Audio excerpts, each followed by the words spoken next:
Hello everyone, हमने पहले part में क्वेश्चन नंबर 9 तक कर लिया था, 8 तक कर लिया था। तो आज हम शुरू करते हैं क्वेश्चन नंबर 9 से।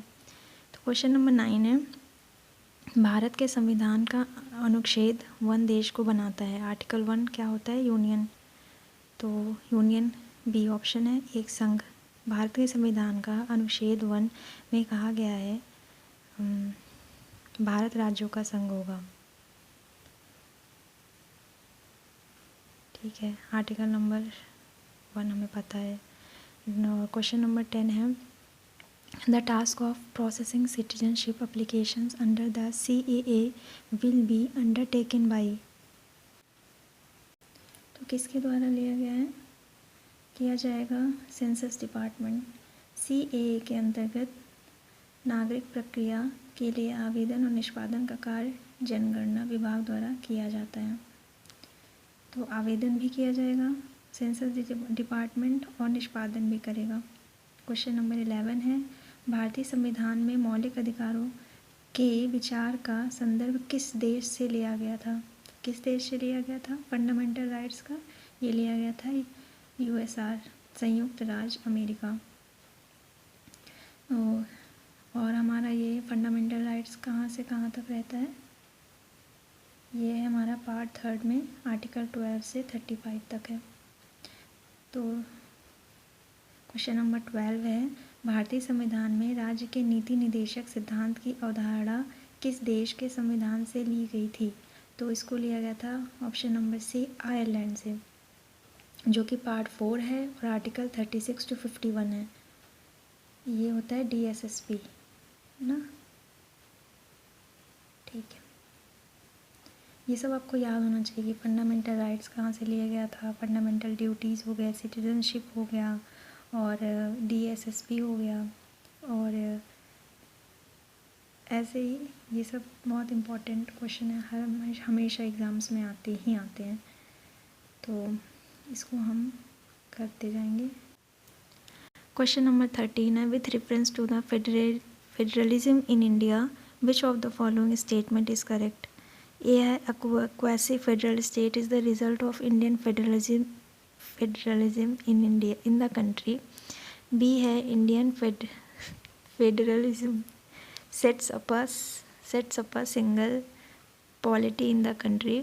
Question number C है, Indian federalism is not horizontal with strong unitary base. D है, more than one of the above. E है, none of the above. तो इसको ऑप्शन है ए। तो फर्स्ट ऑप्शन हो जाएगा, a quasi federal state is the result of Indian federalism in the country. क्या कह रहा है? एक अर्ध संघीय राज्य देश के अंतर्गत भारतीय संघवाद का परिणाम है।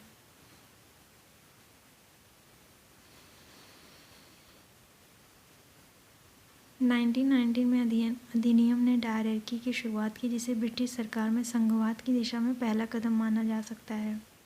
1991 में हमारा क्या था? डायरेक्टी था। और 1935 में क्या था? ये आप लोग कमेंट सेक्शन में बताइएगा।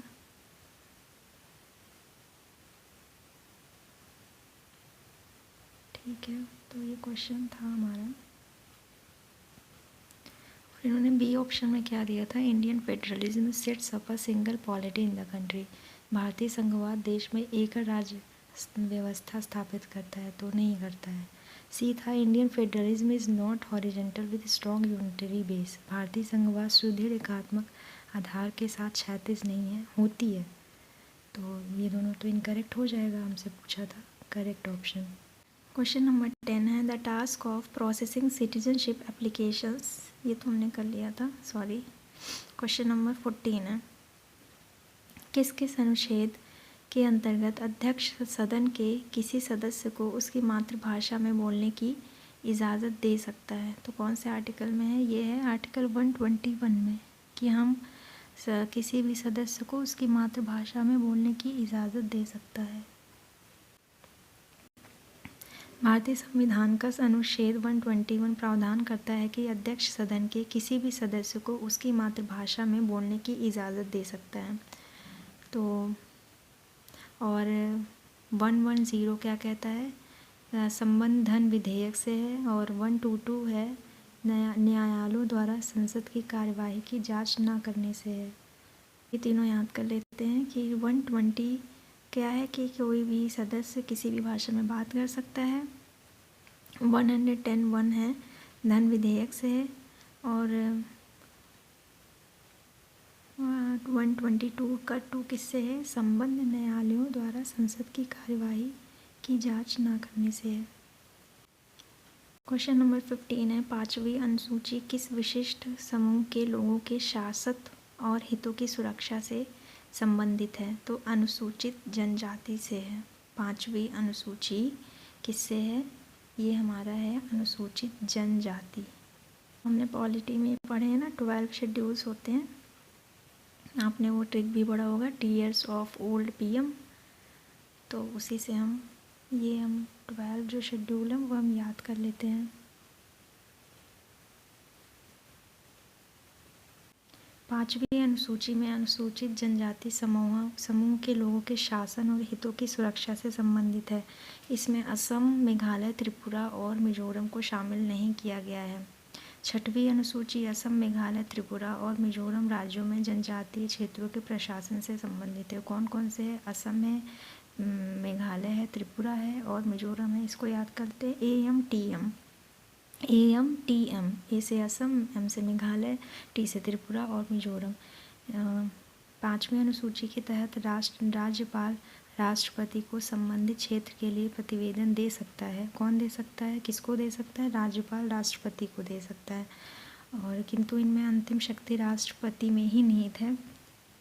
ऐसे अनुसूचित क्षेत्रों के लिए जनजातीय सलाहकार परिषद का प्रावधान है। इसका निर्माण 20 से अनधिक सदस्यों से मिलकर होगा। क्वेश्चन नंबर 16 है, भारतीय संविधान के किस अनुच्छेद द्वारा अस्पृश्यता को समाप्त किया गया है? तो ये हमें पता होना चाहिए। आर्टिकल 17 से अनटचेबिलिटी को समाप्त किया गया है।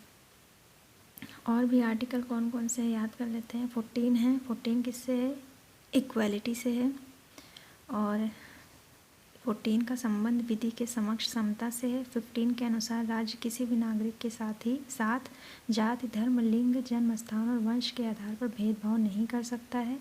14 है विधि के समक्ष समता, इक्वलिटी।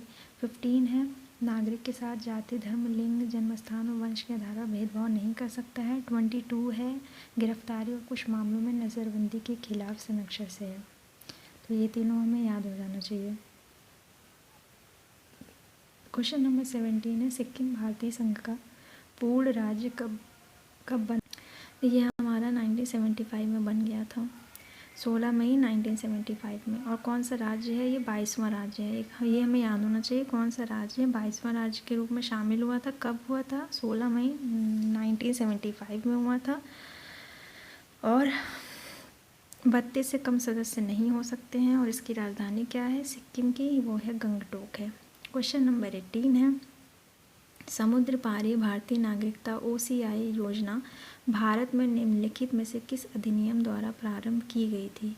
तो किस अधिनियम द्वारा की गई थी प्रारंभ? ये हमारी नागरिकता संशोधन अधिनियम 2003 से की गई थी। समुद्र पारी भारतीय नागरिकता योजना, नागरिकता संशोधन अधिनियम। ऑप्शन नंबर ए हो जाएगा।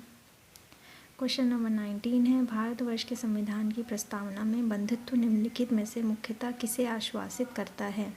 किसे करता है? इसमें है व्यक्ति की गरिमा, देश की एकता एवं अखंडता, नागरिकों के न्याय, उसकी स्वतंत्रता एवं समानता। तो इसमें ऑप्शन हो जाएगा व्यक्ति की गरिमा भी और देश की एकता एवं अखंडता। तो ऑप्शन नंबर डी हो जाएगा, एक से ज़्यादा हो जाएगा। बंधुत्व क्या होता है? भाईचारे की भावना। यह एकल नागरिकता तंत्र के माध्यम से, सिंगल सिटीजनशिप के माध्यम से भाईचारे की भावना को प्रोत्साहित करता है। और दो बातों को कौन से? एक तो व्यक्ति की गरिमा और देश की एकता एवं अखंडता।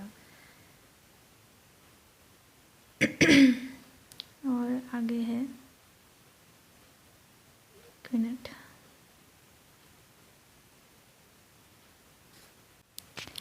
तो हम ये पार्ट यहीं पे ख़त्म करते हैं। फिर हम नेक्स्ट पार्ट से ये मूल अधिकार, राज्य के नीति निदेशक तत्व और मूल कर्तव्य पढ़ेंगे। फंडामेंटल राइट्स, फंडामेंटल ड्यूटीज़, और DPS भी। तो हम यहीं तक फिनिश करते हैं, फिर मिलते हैं नेक्स्ट वीडियो में। Thank you.